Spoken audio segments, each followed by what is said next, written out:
Assalamualaikum warahmatullahi wabarakatuh. Waalaikumsalam warahmatullahi wabarakatuh. Alhamdulillahirabbil alamin wassalatu wassalamu ala Rasulillah wa ala alihi washabihi wa mawala. Marilah kita buka pembelajaran pada pagi hari ini dengan membaca kita mau belajar bersama-sama dari kami. A'udzubillahi minasyaitonir rajim. Bismillahirrahmanirrahim. Raditu billahi rabban wa bil islami dinan wa bi Muhammadin nabiyyan wa rasulah. Rabbi zidni ilman warzuqni fahman. Amin ya rabbal alamin. Selamat pagi. Pagi. Muslah Jaya. SMK Bisa. Alhamdulillah kita bisa berjumpa pada pembelajaran kali ini. Kita pelajari masalah pernikahan dalam Islam. Namun sebelumnya akan kita berikan tentang tujuan pembelajaran kita agar kita nantinya dalam belajar bisa sesuai dengan harapan. Ya. Tujuan pembelajaran kali ini adalah setelah mempelajari materi tentang pernikahan dalam Islam, kita dapat menerima ketentuan dan tata cara pelaksanaan nikah, talak, cerai, rujuk berdasarkan syariat Islam. Yang kedua, setelah mempelajari materi ini, kita dapat mematuhi melaksanakan sesuai dengan syariat Islam tentang pernikahan, talak, cerai, dan rujuk. Harapan kita adalah kita nikah tetapi tidak talak, tidak cerai, dan tidak rujuk. Selain itu, kita akan absen terlebih dahulu. Silakan dibuka absen secara digital. Tadi yang sudah saya set di grup WA bisa dibuka dan isinya seperti ini. Nanti absensi siswa ini di bagian kolom 2. Kalau di HP ya di bagian 2. Oke, akan saya panggil terlebih dahulu absen secara manual. Ini nanti bisa klik absensi ya. Absensi.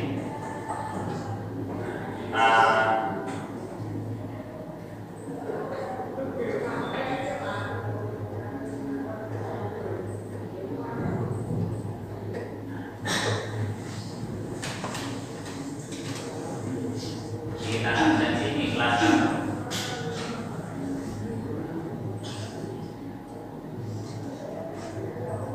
Akan kita absen secara manual terlebih dahulu. Anak-anak kita Hadir.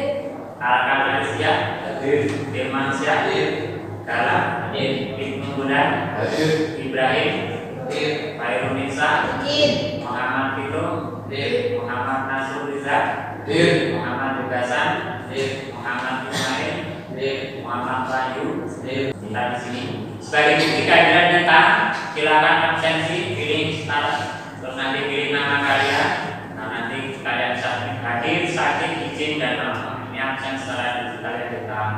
Ini nanti akan kelihatan di bagian depan ya. Nih, yang sudah absen pasti namanya ada di sini. Nanti bisa kita cek tadi hadir. Yang tidak hadir berarti nanti sakit atau apa.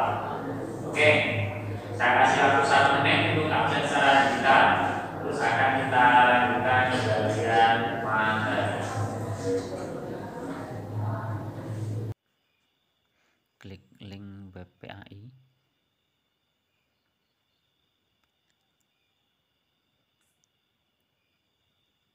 Kemudian klik absensi.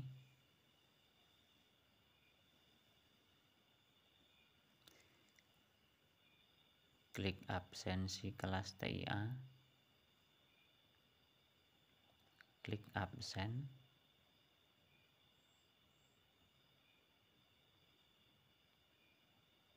Klik start. Pilih nama. Pilih hadir, kemudian submit. Kita lanjutkan belajar kita pada saat ini. Nanti kita membuka materi, terus kalian pelajari, terus nanti kalian berdiskusi, terus kita membahas tentang tugas-tugas yang sudah saya berikan.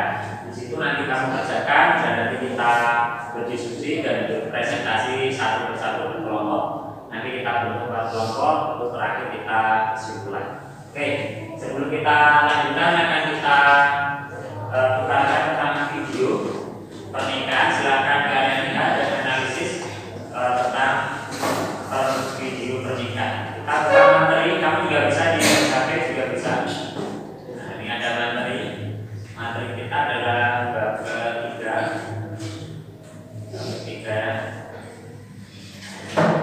Bab ketiga pernikahan dalam Islam. Ini berisi yang pertama adalah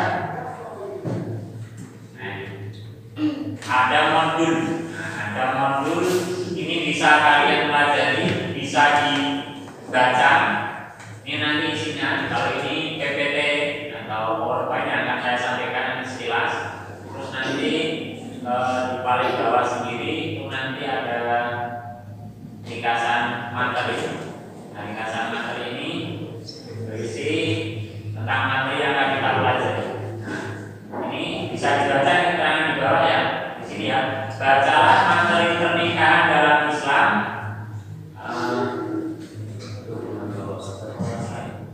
Materi dalam Islam untuk menambah wawasan. Halaman berapa nih ya? Ya kalau kita lihat di sini ya kali ini. Ini adalah ini nasi PPT ini ya. Nah, ini kali kita. Oke, selanjutnya kita akan lihat video. Lihat video tentang pernikahan. Nanti bisa melihat dan analisis. Videonya di sini. Nah, kamu bisa melihat di dalam juga bisa. Kita putar di sini. Bisa. Ini yang mempunyai hak dan kewajiban menikahkan adik kandungnya Mas Mu'alif dan Mas Mu'alif sendiri. Sekarang dinikahkan sendiri atau diwakili. Bisa kamu cermati kata-kata saja ya. dalam ini adik kandungnya Mas Mu'alif yang bernama Nur Fadilan mau saya nikahkan dengan seorang laki-laki yang bernama Ahmad Roni Hidayat di Bapak Ahmad Rifai Almarhum dengan adik kandungnya Mas Mu'alif yang bernama Nur Fadilan binti Bapak Sukinin Almarhum dengan mas kawin uang 1 juta rupiah dibayar tunai. Sekarang pasrah ke saya, waktu ke saya Mas ya. Ikhlas Mas ya? Ya saya terima ya. Mas Ahmad Roni ya. Nanti jawab punya pakai Mas. Kalau saya bilang tunai nanti jawabnya apa? Saya terima ikat dan kawinnya.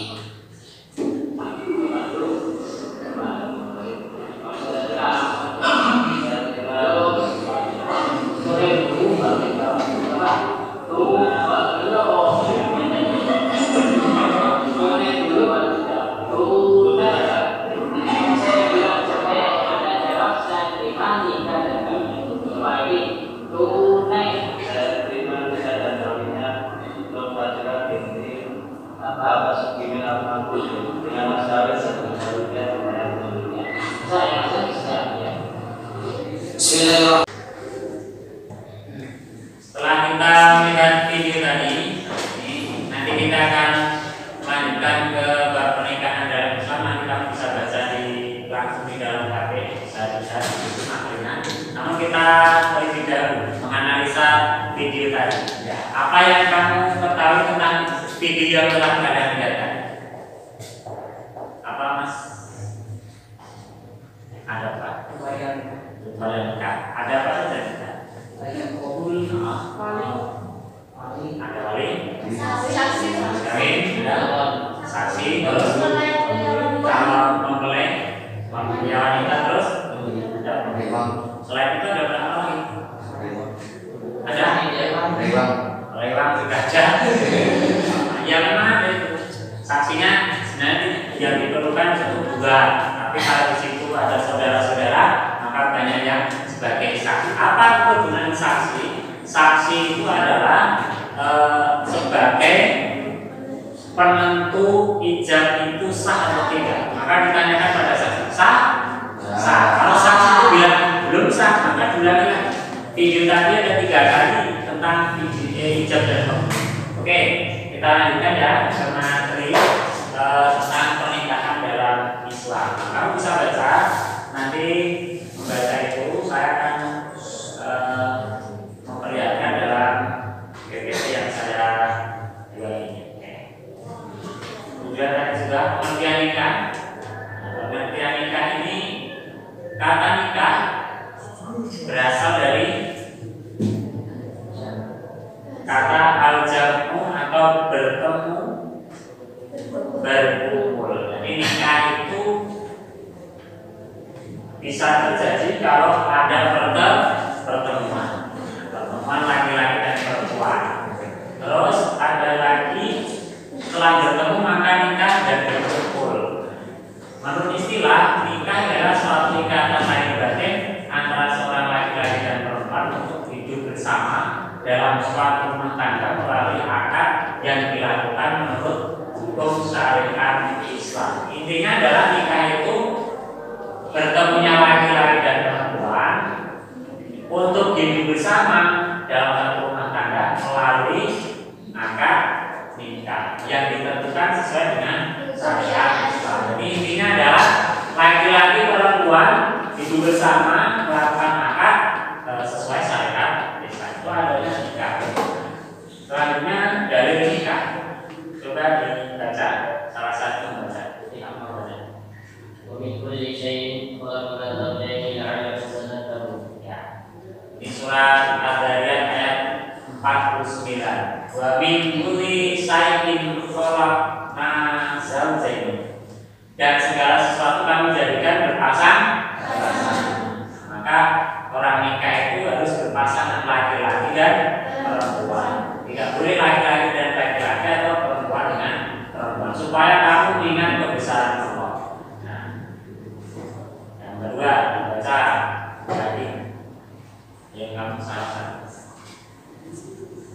Wa min ayatihi an khalaqa lakum min anfusikum azwajan litaskunu ilaiha wa ja'ala bainakum mawaddatan wa rahmatan inna fi dzalika laayatin liqaumin yatafakkarun.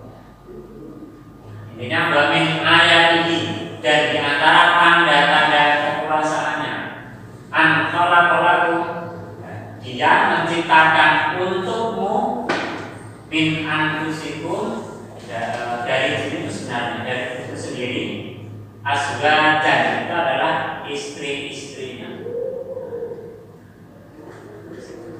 Lintas gunung ilaiha wa ja'ala bainakum mawaddatan wa rahmah.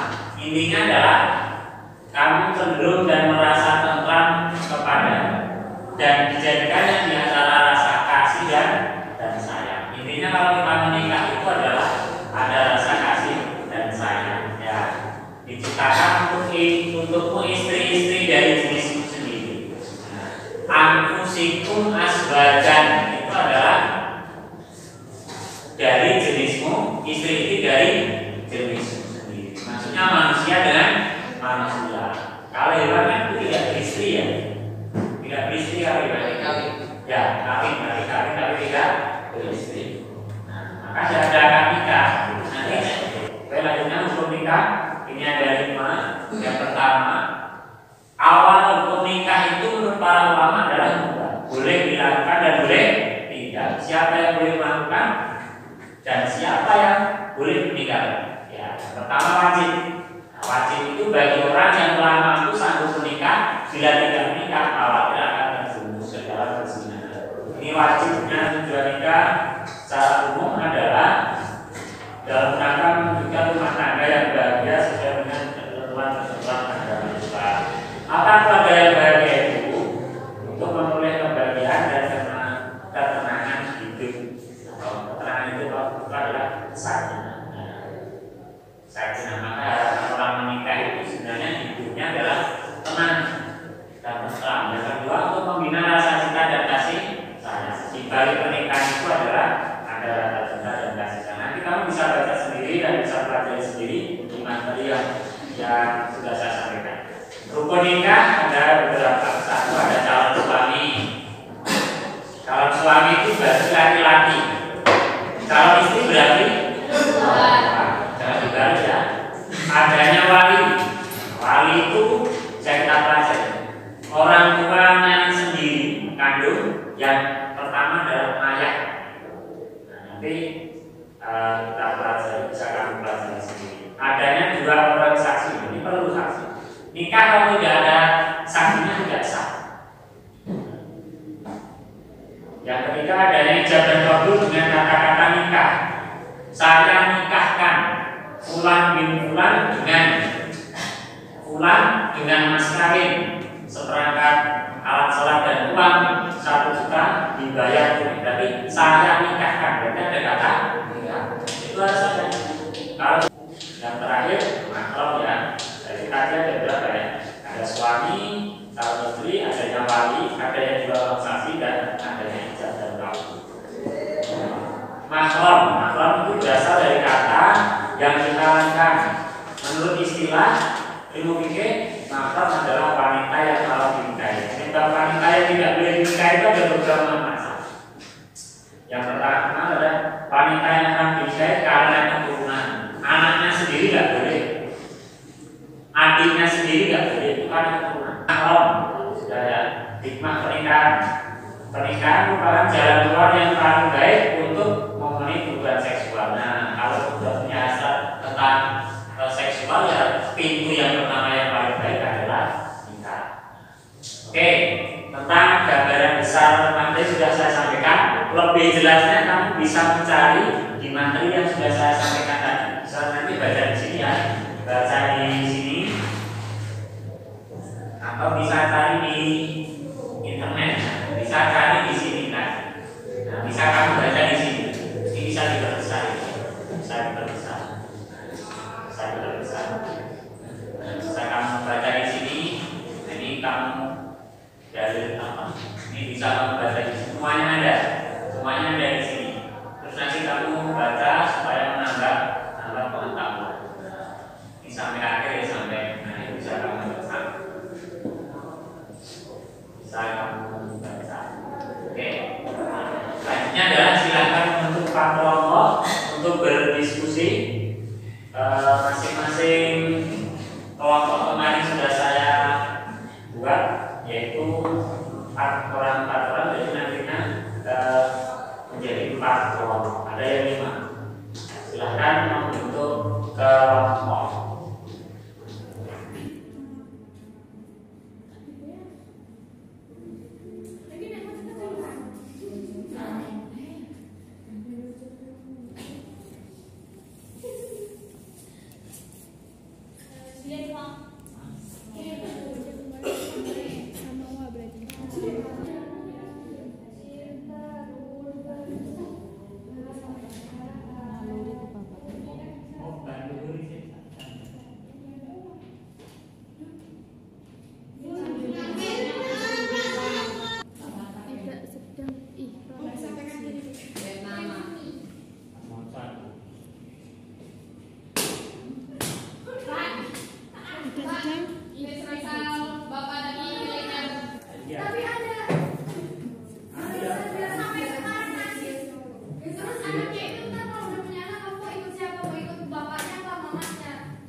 Menurut istilah, nikah ialah suatu ikatan lahir batin antara seorang laki-laki dan perempuan untuk hidup bersama dalam suatu rumah tangga melalui akad yang dilakukan menurut hukum syariat Islam. Nikah menurut sebagian besar ulama, hukum asal nikah adalah mubah.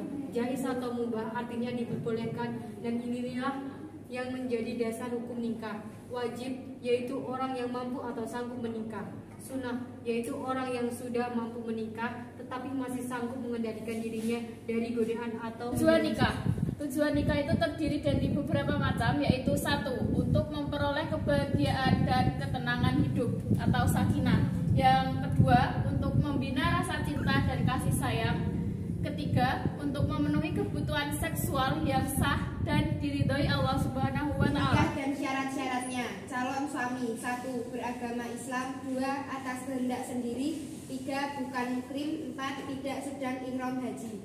Calon istri: 1. Beragama Islam. 2. Tidak terpaksa. 3. Bukan muhrim. 4. Tidak bersuami. 5. Tidak sedang dalam masa iddah. 6. Tidak sedang ihram haji atau umroh. Setelah kalian lakukan diskusi, tentunya sudah ada materi yang kalian singkat atau kalian rangkum, kalian tulis.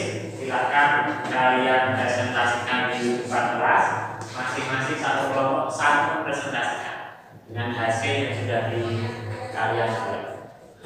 Silakan maju depan kelompok satu.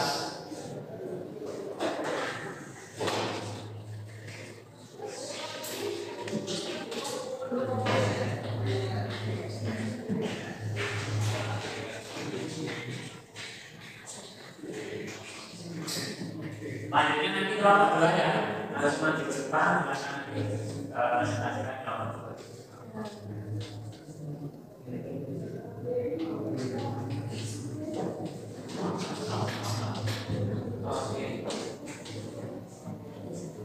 Assalamualaikum warahmatullahi wabarakatuh. Waalaikumsalam.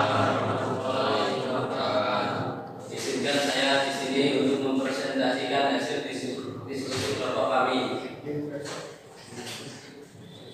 Pengertian nikah. Kata nikah berasal dari bahasa Arab yang berarti al-jam'u atau bertemu atau berkumpul.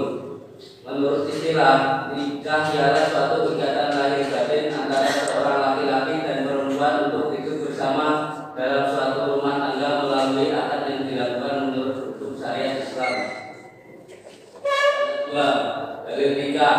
Hadis Rasulullah dari Abdullah bin Mas'ud radhiyallahu anhu, Rasulullah sallallahu alaihi wasallam berkata kepada kami, "Hai para pemuda, barang siapa di antara kamu telah sanggup menikah, maka nikahlah, karena nikah itu dapat menundukkan mata dan memelihara paras kelamin, dan barang siapa tidak sanggup maka hendaklah berpuasa, karena puasa itu menjadi perisai, dapat melemahkan sahabat." Hadis riwayat Bukhari Muslim. Yang ketiga, hukum nikah. Menurut sebagian besar ulama, hukum asal nikah adalah mubah, dalam artian boleh dikerjakan dan boleh ditinggalkan. Yang kedua, jais atau mubah, artinya dibolehkan dan inilah yang menjadi dasar hukum nikah. Yang ketiga, wajib, yaitu orang yang telah mampu atau sanggup menikah. Bila tidak menikah, khawatir ia akan terjerumus ke dalam perzinahan. Keempat, sunnah, yaitu orang yang sudah mampu menikah tetapi masih sanggup mengendalikan dirinya dari godaan yang menjurus kepada perzinahan. Yang keempat, makruh, yaitu orang yang akan melakukan pernikahan dan telah memiliki keinginan atau hasrat tetapi ia belum mempunyai bekal untuk memberikan nafkah tanggungannya. Yang kelima, haram, yaitu orang yang akan melakukan pernikahan tetapi yang mempunyai niat yang buruk seperti niat menyakiti perempuan atau niat buruk lainnya.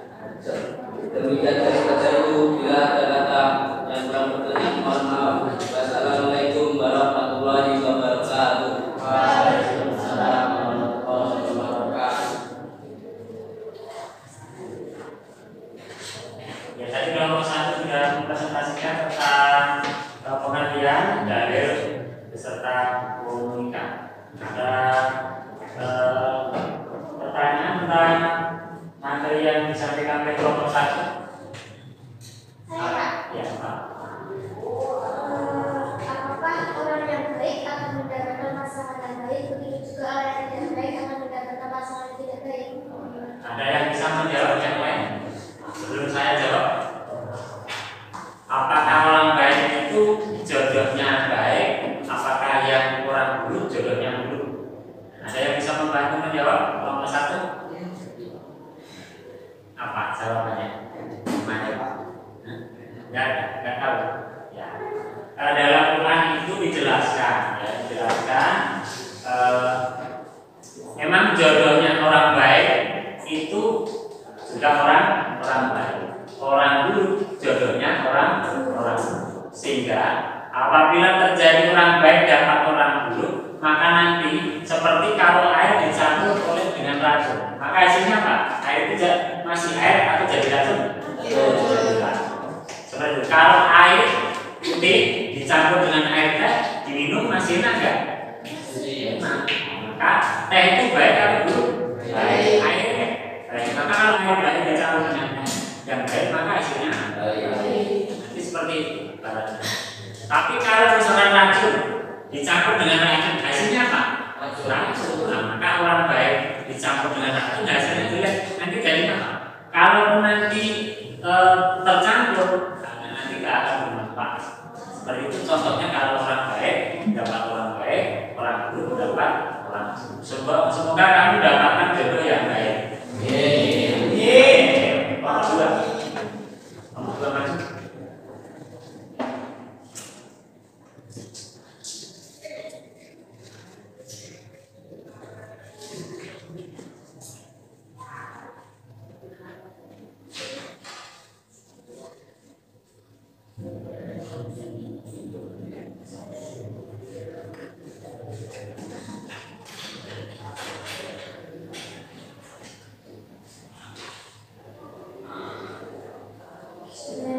Assalamualaikum warahmatullahi wabarakatuh. Waalaikumsalam warahmatullahi wabarakatuh. Rekan-rekan sekalian, mewakili kelompok untuk mempresentasikan hasil pertemuan yang berjudul pernikahan dalam Islam. Tujuan nikah. Secara umum, tujuan pernikahan menurut Islam adalah untuk memenuhi hajat manusia, pria dan wanita ataupun sebaliknya, dalam rangka mewujudkan rumah tangga yang bahagia sesuai dengan ketentuan ketentuan agama Islam. Untuk memperoleh kebahagiaan dan ketenangan hidup sakinah, untuk membina rasa cinta dan kasih sayang, untuk memenuhi kebutuhan seksual yang sah dan diridhoi Allah Subhanahu wa taala, untuk melaksanakan perintah Allah Subhanahu wa taala, mengikuti sunnah Rasulullah SAW, untuk memperoleh keturunan yang sah. Rukun nikah dan syarat-syaratnya. Syarat suami: 1. Agama Islam. 2. Atas kehendak sendiri. 3. Bukan muslim. 4. Sedang ikhram haji. Syarat istri: 1. Beragama Islam. 2. Tidak terpaksa. 3. Bukan murid. 4. Tidak harus suami. 5. Tidak sedang dalam masa iddah. 6. Tidak sedang ikhram haji atau umrah. Adanya wali: 1. Alam Islam berdasarkan akal. 2. Laki-laki wanita. 3. Syahid. 4. Tidak sedang ikhram haji atau umrah. Adanya 2 orang saksi: 1. Islam. 2. Dewasa. 3. Sehat akalnya. 4. Tidak fasik. 5. Hadir dalam masyarakat. Adanya ijab dan kabul dengan kata-kata nikah atau yang semakna dengan itu, berurutan antara ijab dan kabul. Sekian presentasi yang dapat saya sampaikan. Kurang lebihnya mohon maaf. Ada yang masih bertanya? Ada? Yang bertanya?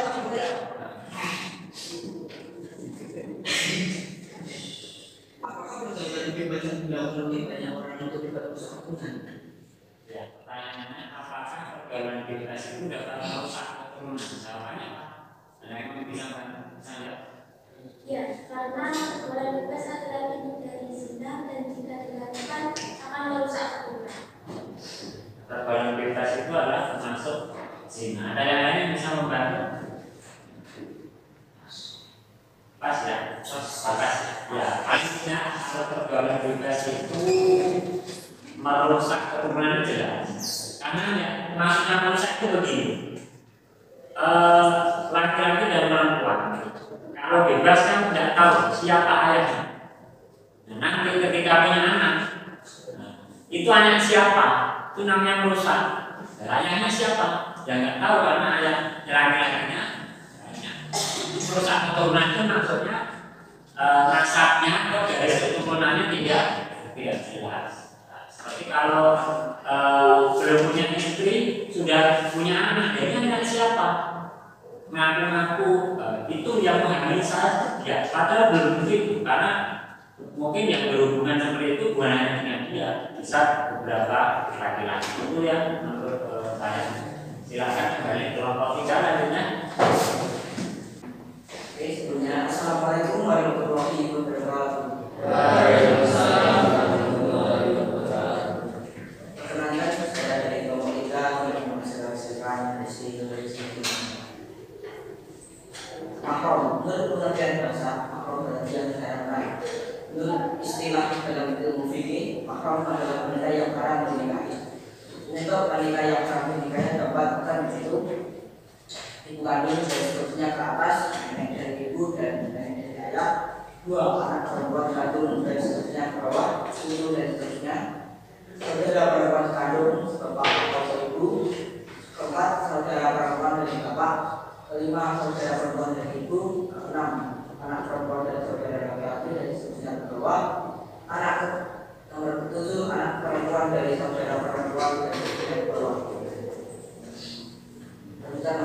Wanita yang harus dinikahi karena hubungan persusuan. Dia menyusui 2 saudara perempuan menyusuan.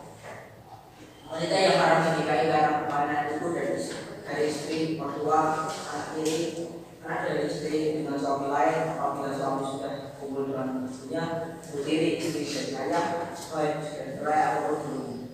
1 menantu dari istri dari anak laki-laki, cerai maupun belum. Nomor 2, wanita yang diharapkan dinikahi karena mempunyai perkalian dengan istri. Nomor 3, misalnya karena melakukan poligami beristri sekaligus dan 2 orang saudara perempuan dengan ibunya, 2 orang perempuan dengan ponakannya. Batasan dalam poligami. Dalam pasal 3 ayat 1 disebutkan bahwa biasanya dalam perkawinan seorang pria hanya boleh mempunyai orang istri, seorang wanita hanya boleh mempunyai seorang suami. Dalam pasal 4 dan 5 ditegaskan bahwa dalam seorang suami akan beristri dari seorang yang wajib mengajukan permohonan kepada pengadilan sejarah umat ini.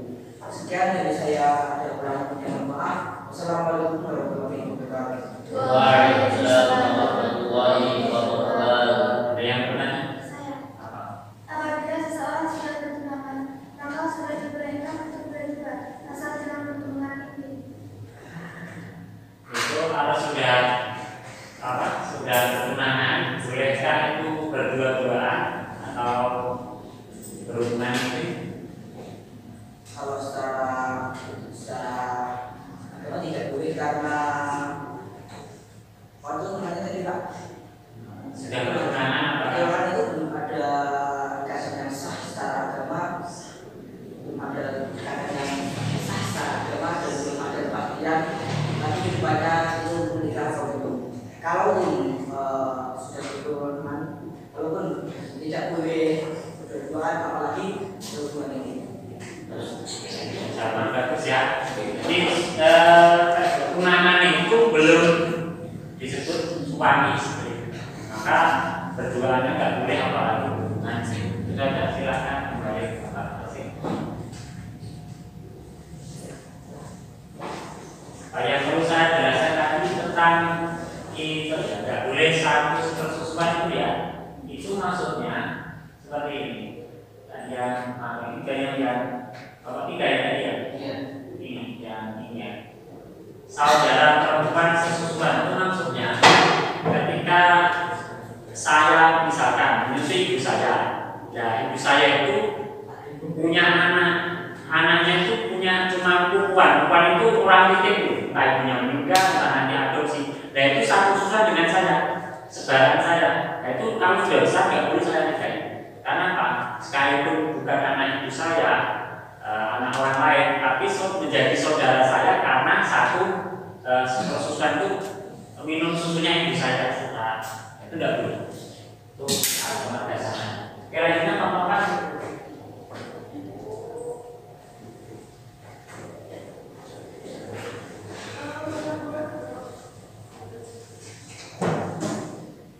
Bismillahirrahmanirrahim. Assalamualaikum warahmatullahi wabarakatuh.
adalah sah apabila dilakukan menurut hukum masing-masing agamanya dan kepercayaannya itu.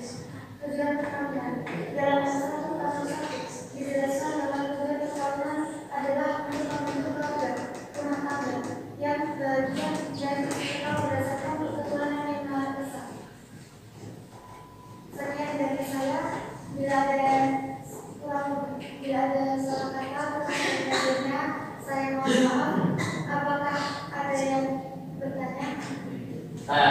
Setelah kita mulai dari materi ini, setelah kita diskusi dan kita telah melaksanakan pembelajaran secara bersama-sama, mari kita simpulkan dari pembelajaran kita adalah intinya kita mempelajari pernikahan itu supaya kita ini siap setelah nanti kita menuju ke jenjang pernikahan, baik syarat, rukunnya, terus nanti kesiapan secara jasmani dan rohani.